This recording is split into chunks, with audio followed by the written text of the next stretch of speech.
بیچاری کئی روز سے دم توڑ رہی ہے، ڈر ہے خبر بد نہ میرے منہ سے نکل جائے۔ تقدیر تو مبرم نظر آتی ہے ولیکن پیران کلیسا کی دعا ہے کہ یہ ٹل جائے۔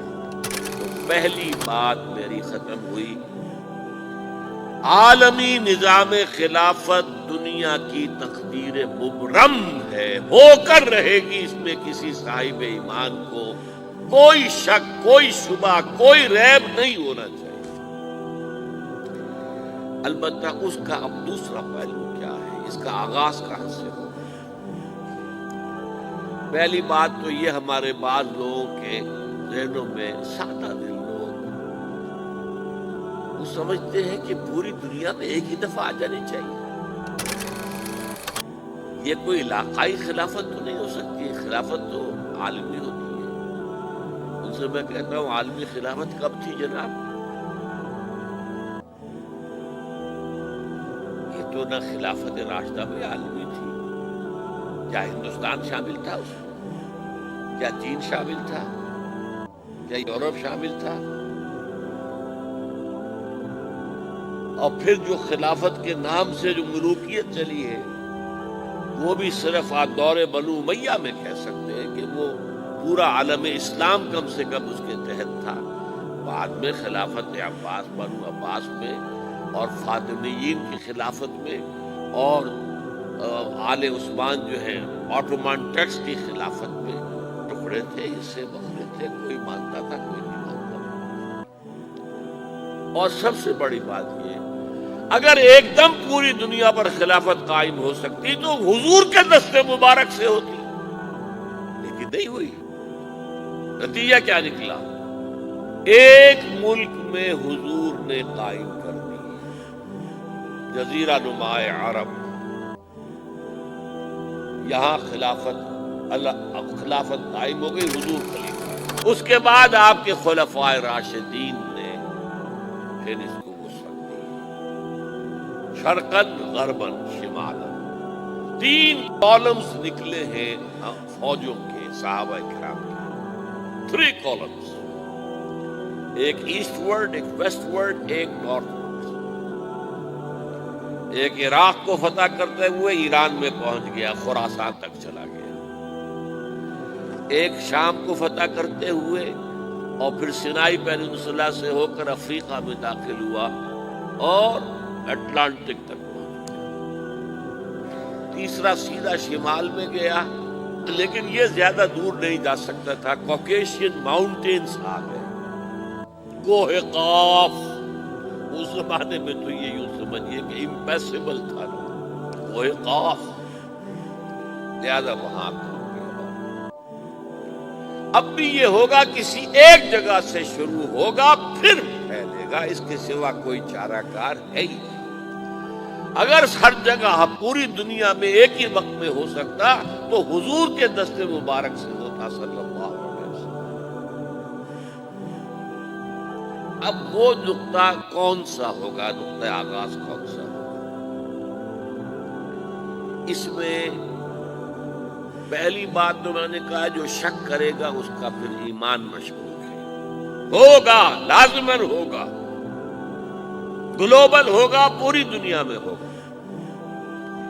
کہاں سے شروع ہوگا اس میں آپ اختلاف کر سکتے ہیں، لیکن مجھے تو 2 حدیثیں تو ملی ہیں جن سے یہ اندازہ ہوتا ہے کہ یہ اس مشرقی خطے سے ہوگا، عرب کے مشرق کی جانب کسی ملک سے، کسی خطے سے۔ وہ حدیثیں بھی اب آپ پڑھ چکے ہیں۔ پھر میں کہہ رہا ہوں، یہ خزانہ ہے جو ہم نے آپ کی خدمت میں پیش کیا ہے، کاش کہ آپ اس کی قدر کر سکیں، یہ حدیثیں آپ کو ازبر ہو جائیں، یاد ہو جائیں، لوح قلب پر نقش ہو جائیں۔ ہندوستان اور خراسان یعنی موجودہ افغانستان کا ذکر ابن ماجہ کی روایت ہے، عن عبداللہ ابن الحارث رضی اللہ تعالی عنہ قال رسول اللہ صلی اللہ علیہ وسلم یخرج ناس من المشرق یوطئون للمہدی عن سلطانہ یعنی سلطانہ دونوں طرح سے پڑھ سکتے ہیں۔ حضرت عبداللہ ابن حارث فرماتے ہیں رضی اللہ تعالی عنہ کہ حضور نے ارشاد فرمایا مشرق کی طرف سے وہ فوجیں نکلیں گی، لوگ آئیں گے جو عرب میں مہدی کی حکومت قائم کریں گے۔ یہ مہدی کون ہوں گے اس کا ذکر میں ذرا بعد میں کروں گا، لیکن نوٹ کر لیجئے کہ مہدی سے پہلے لازماً کسی مشرقی علاقے کے اندر وہ نظام قائم ہو چکے گا، تب وہاں سے فوجیں آئیں گی نا۔ یہ مشرق کون سا ہے؟ عرب کے مشرق میں آپ چلیے ایران بھی آ جائے گا، افغانستان بھی ہے، پاکستان بھی ہے، اور اگر اس سے اور توسیع دیں تو ہندوستان بھی ہے۔ یہ ہے عرب کا مشرق، اس سے فوجیں جائیں۔ اس کا کیا مطلب ہے کہ اس میں سے کسی جگہ پر نظام خلافت پہلے قائم ہو جائے گا تاکہ وہاں سے فوجیں جائیں گی جو جزیرہ نما عرب میں حضرت مہدی کی حکومت کو قائم کریں گے۔ اب دوسری حدیث سنیے، یہ سنن ابن ماجہ کی حدیث تھی جو میں نے آپ کو سنائی، آپ نے پڑھی۔ دوسری عن ابی ہریرہ رضی اللہ تعالی عنہ، یہ ترمذی شریف کی روایت ہے، قال قال رسول اللہ صلی اللہ علیہ وسلم یخرج من خراسان رایات سود لا يردها شیء حتی تنصب بإیلیا۔ خراسان کے علاقے سے سیاہ جھنڈے لے کر فوجیں آئے گی، ان کا رخ کوئی موڑ نہیں سکے گا، ان کو پیچھے پھیر نہیں سکیں گے کوئی بھی، یہاں تک کہ وہ یروشلم میں جا کر جھنڈے نصب کر دیں گے۔ ایلیا حضور کے زمانے میں یروشلم کو کہتے تھے۔ یہ یروشلم تھا جب حضرت سلیمان کی حکومت تھی، اور یہاں پر معبد سلیمانی، ہیکل سلیمانی قائم ہوا۔ پھر یہ یروشلم ہی رہا ہے تاریخ میں، یہاں تک کہ سن 70 عیسوی میں جب ٹائٹس رومی جنرل نے اس کو گرایا، ختم کیا، سیکنڈ ٹیمپل گرا دیا، اور یہاں سے یہودیوں کو کہا نکل جاؤ، یہاں سے کوئی یہودی باقی نہیں رہا، تب بالکل تہو بالا برباد کر دیا۔ اس کے کوئی 150 سال بعد ہیڈریان، رومن ایمپرر ہیڈریان، اس نے پھر دوبارہ آباد کیا اس شہر۔ 150 سال تک یہ بالکل بنجر اور بالکل غیر آباد پڑا۔ اب ہیڈریان نے جب آباد کیا تو اس کا نام ایلیا رکھا، اب یروشلم نام نہیں تھا۔ تو حضور کے زمانے میں پھر اس کا نام ایلیا تھا، اور اب اس سے کیا معلوم ہو رہا ہے کہ یہ یروشلم مسلمانوں کے قبضے سے اس وقت نکلا ہوا ہوگا۔ ایک دفعہ پہلے نکلا تھا، سن 1099 عیسوی میں مسلمانوں کے ہاتھ سے نکلا، کروسیڈرز، عیسائیوں نے آ کر اس کو قبضے میں کیا، لاکھوں مسلمانوں کو مارا، قتل کیا۔ اس کو 1187 عیسوی میں واپس لیا ہے۔ کس نے لیا ہے؟ صلاح الدین ایوبی، کرد۔ عرب کھوکھلے ہو چکے تھے، عربوں نے کھویا، واپس نہیں لے سکے، بہت حکومت کر چکے تھے، 400-500 برس کی حکومت کر کے، اور ان کے عیش اور ان کے آرام اب ان میں جان نہیں تھی کہ وہ واپس لے سکے۔